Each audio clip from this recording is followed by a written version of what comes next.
Good afternoon. I'm Sean Yao, and this is One News Now.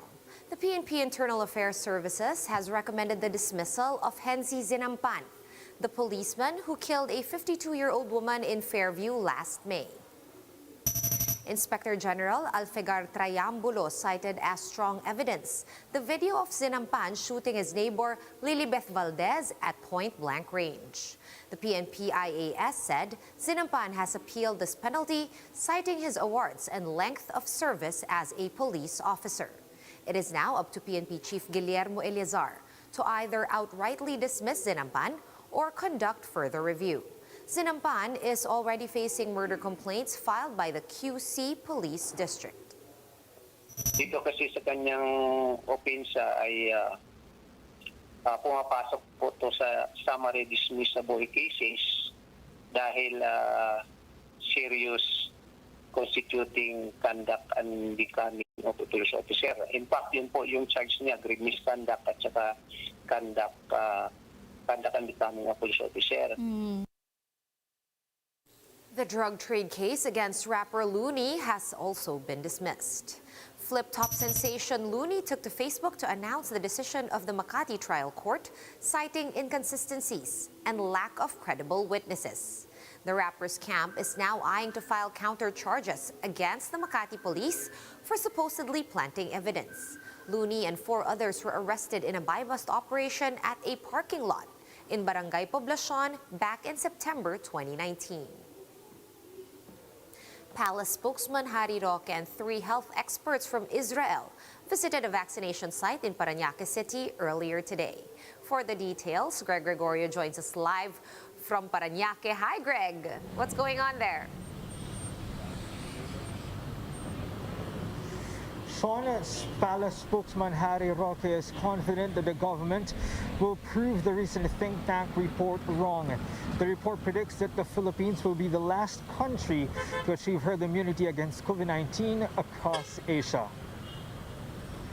Roque spoke during the visit of experts from Israel Health Ministry at a hotel vaccination site in Parañaque.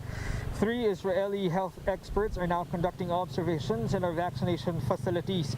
This new one in Parañaque has a capacity to vaccinate up to 6,000 people in a day, according to Roque. The palace officials said they hope to learn from the experts on how Israel fastly contained the virus in their country. As for the think tank report, Roque believes that the estimate is based on our initial vaccination pace. As of June 20, the Philippines has reached an average of 2,000 administered doses each day.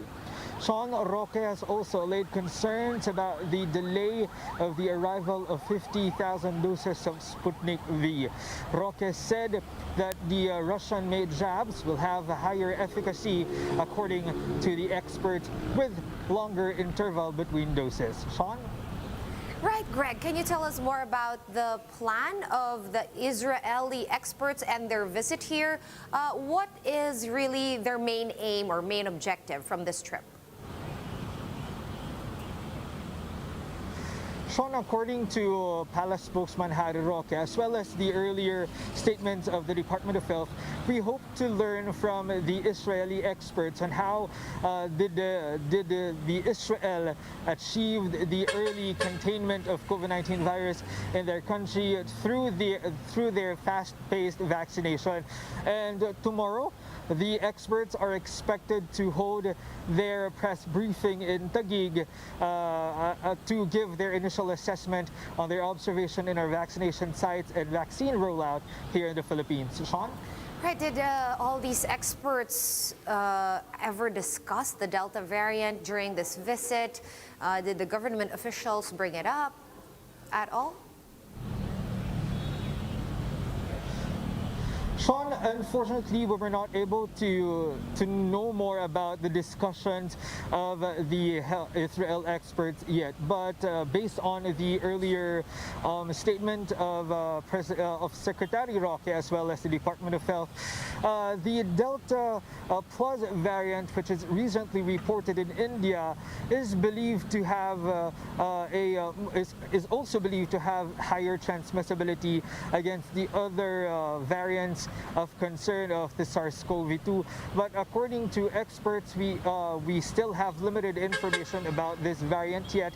And even the Indian authorities are saying that they need further study to describe or to know the description of this variant. Meanwhile, Secretary Roque said regardless of what variants of SARS-CoV-2 is here in the country or is being recorded abroad, this only goes to show that all the more we have to strictly implement and follow our border controls and our minimum public health standards. Sean? That's right. No matter what, stick to the protocol. Thank you and stay safe out there in Parañaque. That was News 5. Greg Gregorio.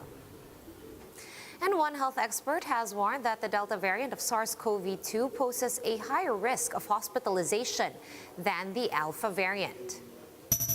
In a DOH forum today, UP National Institute of Health Executive Director Dr. Eva de la Paz said that people infected with the Delta COVID variant are 2 times more likely to be hospitalized than those hit by the Alpha variant. De la Paz also cited studies showing that the Delta variant, which was first detected in India, manifests different symptoms than the original COVID-19 strains. In Southeast China, may mga report po that the patients are becoming sicker and their conditions deteriorate more quickly than the patients they treated with the original virus at the start of the pandemic. In the UK po, they have this COVID app called Zoe, symptom app po siya. And it tracks symptoms, daily symptoms of patients that develop COVID-19 infection via a smartphone app. Ang nakita po nila dito, it has shown changing symptoms of the new variant. Ang headache ko ang lumalabas na number 1 symptom. People with underlying conditions were at greater risk of being hospitalized.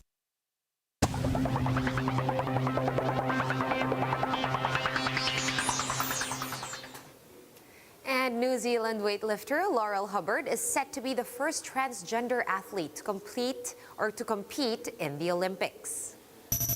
Hubbard was selected to compete in the women's super heavyweight category upon eligibility based on updated qualifying requirements. The 43-year-old athlete had contended in men's competitions before transitioning back in 2013. She will also be the oldest lifter at the Games. Hubbard had been eligible to compete in the Olympics since 2015 after a revision of guidelines by the International Olympic Committee or IOC. For more updates, visit News 5, the Philippine Star, and Business World online. Visit our website, onenews.ph, for more in-depth analysis. You can also catch One News on the Signal Play app. Register for a free account at www.signalplay.com and stream One News live anytime, anywhere. Mask on, wash hands, and stay safe, Philippines. I'm Sean Yao. We are One News.